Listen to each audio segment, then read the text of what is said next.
कि आपने देखा होगा कि तमाम आंदोलन हुए और आज 10 दिसंबर को दिल्ली के जंतर मंतर पर दोबारा कहें तो कर्मचारियों का फिर से आंदोलन हो रहा है, लेकिन सरकार अभी भी कर्मचारियों की यह मांग पूरी नहीं कर रही है। क्या कारण है, आइए जानते हैं लोगों से।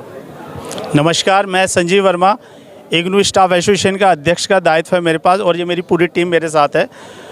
जैसा कि आप सब जानते हैं कि 1 जनवरी 2004 के बाद से ओल्ड पेंशन स्कीम बंद कर दी गई और उसकी जगह न्यू पेंशन स्कीम कर्मचारियों पे थोपी गई, जिससे लोगों के भविष्य पर एक सवालिया निशान खड़ा हो गया कि जब बंदा रिटायर होता है वो एक अच्छी सैलरी ले रहा होता है, पर रिटायरमेंट के समय उसको एक लमसम थोड़ा सा अमाउंट दे देते हैं और एन्युटी के नाम पे 2-2.5 हज़ार की पेंशन दे देते हैं।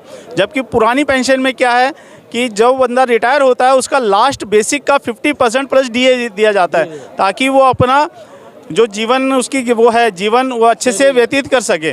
लेकिन ये सरकारें अब तानाशाही के तौर पे ये सिर्फ कर्मचारियों पे थोपा, अपने ऊपर नहीं थोपा।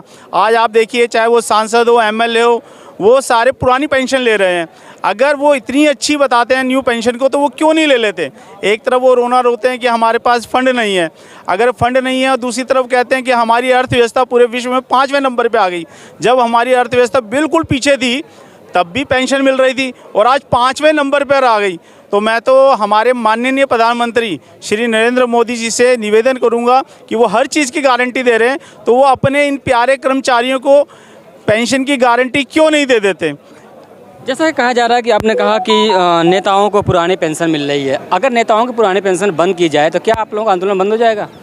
देखो, आज की डेट में जो केंद्र सरकार हर चीज़ पे कहती है, एक राष्ट्र एक संविधान, एक देश एक चुनाव, इस तरीके से, तो एक देश एक पेंशन क्यों नहीं होती?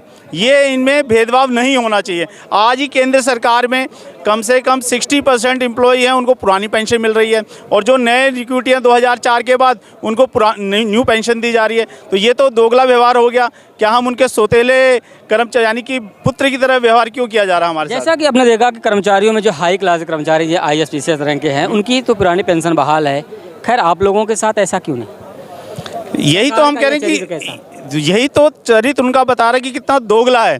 क्योंकि जो पूरा सरकारी, देखिए, जो हमारा देश है संविधान के अनुसार चल रहा है, जिसमें संसद हो गई, न्यायपालिका हो गई और एक कार्यपालिका। हम लोग जो कार्यपालिका के लोग हैं, जो सरकार की नीतियों को इम्प्लीमेंट करते हैं ग्राउंड लेवल पर।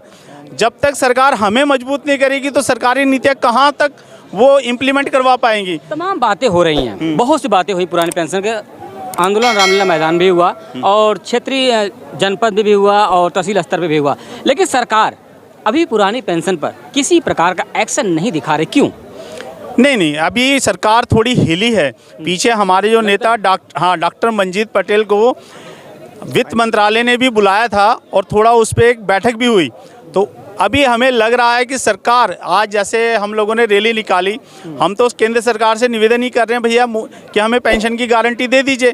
अदरवाइज इलेक्शन होगा जो 2024 में, तो जैसे हमारे नेता ने कहा, डॉक्टर मंजीत पटेल ने, हम संसद का घेराव करेंगे और हमारे सारे कर्मचारियों का उनको पूर्ण रूप से समर्थन है। ये आप लोग धमका रहे हैं, काफी दिनों से धमकाना ही कहेंगे। किस भाषा में कहें? हम धमका नहीं रहे, हम तो निवेदन कर रहे हैं। ये निवेदन है या धमकाना है? निवेदन है, ये हमारा निवेदन कर रहे हैं, धमका बिल्कुल नहीं रहे। जितनी भी रैली हुई आप लोगों की, उनमें सब में यही कहा कि 2024 का जब चुनाव होगा लोकसभा का, तो हम उसमें अपनी शक्ति दिखाएंगे। लेकिन ऐसा अभी हमने केंद्र सरकार में जो, देखिए, जो कर्मचारी है वो कभी भी सरकार विरोधी नहीं होता। हम हमेशा केंद्र सरकार की जो भी नीति बनाती है उसको इम्प्लीमेंट करते हैं। केंद्र सरकार के कर्मचारी कभी भी नीतियों का विरोध नहीं करते। अब हम तो भारत सरकार इस समय नरेंद्र मोदी जी के नेतृत्व में, हम तो उनसे निवेदन कर रहे हैं। हम नीति का विरोध क्यों कर रहे हैं? हम ये कह रहे हैं, ये नीति 2004 से चल रही है, वो धीरे धीरे हर चीज़ को इम्प्रूव कर रहे हैं, सुधार रहे हैं। तो हम तो कह रहे हैं इसको भी सुधार दीजिए। जैसा कि आप लोग देखिए, 2004 अटल बिहारी वाजपेयी की सरकार, ठीक है, उसके बीच में कांग्रेस की भी सरकार आई, तो क्या बीजेपी है, कांग्रेस, दोनों पर यह थोपा नहीं जा सकता दोनों मामला? नहीं, थोपा तो नहीं था। देखिए, कुछ राज्य सरकारों ने करा, लेकिन जो राज्य सरकार के कर्मचारी हैं उनको ये समझना होगा कि जो ओल्ड पेंशन का रास्ता है ना, वो केंद्र सरकार के द्वारा ही गुजरेगा। यानी राज्य सरकारें इसको कुछ भी कर लें, इम्प्लीमेंट नहीं करवा सकती जब तक केंद्र सरकार नहीं करवाएगी। आपने देखा कि हिमाचल प्रदेश एक ऐसा जहां कर्मचारी पुरानी पेंशन जो नई पेंशन एनपीएस ले रहे थे, पुराने पेंशन जब आए तो उनकी पेंशन जो बढ़ के आई है, तो राज्य स्तर पर तो सुधार हुआ है, लेकिन फिर भी बीजेपी जो जिन सत्ता में नहीं थी, जिन प्रदेशों में आपका राजस्थान, छत्तीसगढ़, मध्य प्रदेश तो थी ही आपकी, झारखंड, अब इन पे सत्ता मगर आई है, तो क्या लगता है यहाँ भी?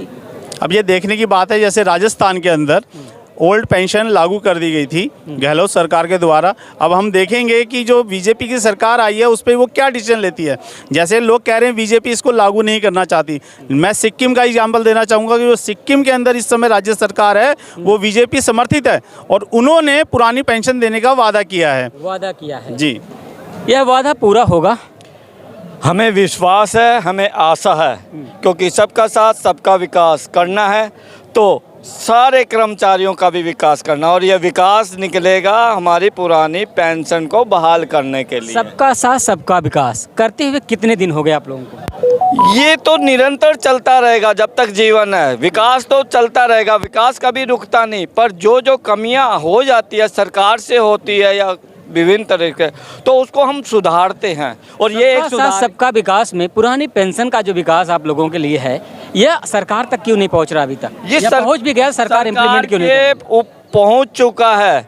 और अब ये जो हमारा मसला है, मंजीष पटेल जी जो हमारे अध्यक्ष है, वो वहाँ तक पहुँच चुके हैं। अब ये समझ लो सांप निकल गया पूंछ है, और इस पूंछ के द्वारा हम पूरा काम करा देंगे। पहले कभी कभी कहा जाता है सांप निकल गया पूंछ बाकी है, क्या लगता है पूंछ से भी सांप को पकड़ खींच दिया जाता है? नहीं, देखिए जहाँ तक बात है, ये 85 लाख और उनके परिवारों को जोड़ लें, हर एक में 4 तो 3.25 करोड़ 4 करोड़ लोग हैं जिन्होंने तकरीबन 30 से 35-40 साल तक अपनी सेवाएं दी, और वो सरकार के साथ मिलकर कदम बढ़ाते रहे और उनकी नीतियों को धरातल पे उतारे। और ये जो देश में नव सृजन हुआ, जो हम तीसरी अर्थव्यवस्था तक पहुंचने वाले हैं 2024 में, तो इसका कहीं ना कहीं ये इन लोगों का प्रतिफल है। 35 साल 40 साल अपनी जुनून के साथ सेवाएं देते रहते हैं रात दिन, और उनका नतीजा है कि हम प्रगति की ओर बढ़ रहे हैं। कोरोना काल में भी हम आगे बढ़ते रहें। तो सरकार ये समझती है कि इन लोगों ने 35 साल में कुछ नहीं, अपनी पूरी सेवाएं अपने समर्पण भाव से देश को दिया है। तो इनकी जो आगामी दूसरी जीवन रेखा है, जो सेकंड लाइफ है, सेकंड इनिंग है, उसके लिए इनको कुछ न कुछ देना है, जो हम पहले भी देते हैं वेलफेयर स्टेट होने के नाते भारत सरकार, तो उनको देगी। और ये आप गौर किए होंगे, कमेटी भी बन गई है भारत सरकार में, और ये ड्राफ्ट भी रखा हुआ है, बस वो उसमें देख रहे हैं कि हम क्या आमूलचूल परिवर्तन कर दें। और आप देखिएगा फरवरी तक आते आते बहुत अच्छा संदेश हमारे प्रधानमंत्री जी जरूर देंगे, अवश्य देंगे, और इन पे पूरी नज़र है, उनकी बेरोजगारी पे। और ये जो हमारी पेंशन है, पुरानी पेंशन, वो प्रतिफल में तब्दील होगा। हम लोग सांकेतिक रूप से यहाँ इकट्ठा हुए हैं, पर वो सबकी मन की भाषा वो समझते हैं, और आप देखिएगा बहुत अच्छा परिणाम आने वाला है। हमारे जो नेतृत्व में इन्होंने संदेश देने का कोशिश किया, हमारे संजीव जी प्रेसिडेंट हैं, हमारे जो सदस्यगण हैं इग्नू के, पूरे भारत में हमारी उपस्थिति है, तो सबको पता है कि ये जो केंद्रीय कर्मचारी हैं भारत के कोने कोने में लगे हुए हैं, रात दिन प्रयासरत रहते हैं। 35 साल करने के बाद उन्हें खाली हाथ कैसे भेजें? सिर्फ खाली हाथ से वो कहाँ जाएंगे? उस हालात में कि जब आपके पास 60 साल हो, आपकी आंखें कमज़ोर हो, पैर कमज़ोर हो, आप कुछ कर नहीं सकते हैं। तो यही जो हमारी पुरानी पेंशन है या बुढ़ापे की लाठी जो है, यही हमें अपने इज्जत के साथ जीने का ताकत देती हैं। और आप निश्चिंत रहें, फरवरी में बहुत अच्छा आने वाला है, बहुत अच्छा संदेश आने वाला है देश के लिए। बड़ी उम्मीद, बड़ा विश्वास यहीं पर इस मंच पर आपको दिखाई दे रहा कि फरवरी में पुरानी पेंशन, आपको पता है कि वर्तमान सरकार, मोदी सरकार, सबका साथ सबका विकास, लेकिन अभी भी आप लोगों का जो विकास है वो अटका हुआ है। रीजन देखिए, विकास जो मोदी जी बार बार ये कह रहे हैं, सबका साथ सबका विश्वास और विकास, तो अब हमें भी पूरा विश्वास है मोदी जी हमारी बात मानेंगे और हम सबका भी विकास होगा। क्या लगता है, अगर मोदी जी की बात करें, जहां राहुल उनकी भी रैली में कहा जाए पुरानी पेंशन हम बहाल करेंगे, एक तरफा उनका इंडिकेटमेंट हो गया है, पूरी तरह से निर्देश भी हो गया कि हम तो आएंगे सत्ता में तो बहाल कर देंगे, तो क्यों आप लोग संघर्ष कर रहे हैं? राहुल की तरफ क्यों नहीं मुड़ रहे हैं? देखिए, आज की जो केंद्र सरकार है, जो आज के हमारे प्रधानमंत्री हैं, हम तो उन्हीं से निवेदन कर रहे हैं, कल को जो भी अगर प्रधानमंत्री बनेगा, अगर 2024 के इलेक्शन में अगर हमारी बात नहीं मानी गई, तो जो भी हमारा प्रधानमंत्री बनेगा हम फिर उससे निवेदन करेंगे। हम किसी व्यक्ति विशेष से निवेदन नहीं कर रहे, हम अपने देश के प्रधानमंत्री से निवेदन कर रहे हैं। उम्मीद ज़्यादा राहुल पे या मोदी जी पर? देखिए हम हमारे देश के प्रधानमंत्री से उम्मीद कर रहे हैं, क्योंकि हमने कहा ना, जो हम केंद्र सरकार के कर्मचारी होते हैं, कोई भी सरकार आए हम कभी किसी का विरोध नहीं करते, उनकी नीतियों को इम्प्लीमेंट करने का कार्य करते हैं। और हम सबसे सच्चे राष्ट्रभक्त होते हैं, क्योंकि देश को चलाने में जो केंद्र सरकार अपनी नीतियां बनाती है, उस नीतियों को ग्राउंड लेवल पर इम्प्लीमेंट करवाने का जो कार्य किया जाता है वो कार्यपालिका द्वारा किया जाता है। यह नीति जो है पुराने पेंशन ओपीएस की जो बहाली है, अब आंदोलन तो काफ़ी हो रहा है, लेकिन इस पर अंतिम चरण क्या होगा? देखिए, अंतिम चरण हमारे को ये विश्वास है, पूरी तरह से विश्वास है कि हमारी जो पुरानी पेंशन स्कीम केंद्र सरकार द्वारा पूरी तरह से लागू होगी, आज नहीं तो कल। वो हमारे से थोड़ा नाराज़ हो सकते हैं, लेकिन ऐसा नहीं होगा कि वो बच्चे की मांग को पूरा ना करें। उम्मीद है, पूरी उम्मीद है। लेकिन मैं एक बात और कहना चाहूँगा कि हमारा थोड़ा लेट हो रहा है, लेकिन होगा ज़रूर। हमारा नया सवेरा जागेगा, दोबारा से जागेगा।